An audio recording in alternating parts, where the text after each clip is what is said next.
Rodua Azia 1.0 Auto spek G tahun 2016. Kereta masih cantik lagi. Condition semua okey, tak ada masalah. Kereta ni hanya boleh loan kredit dan loan kedai sahaja. Kalau nak beli cash pun boleh. Kalau berminat boleh datang kedai tetap kereta. Boleh test drive. Kereta ni accident free. Boleh jalan jauh, tak ada masalah. Jom kita tengok bahagian dalam. Kereta ni ada waranti 1 tahun.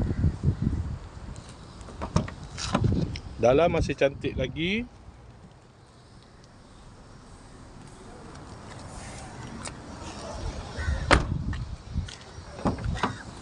Aircon semua okey lagi. Aircon sejuk.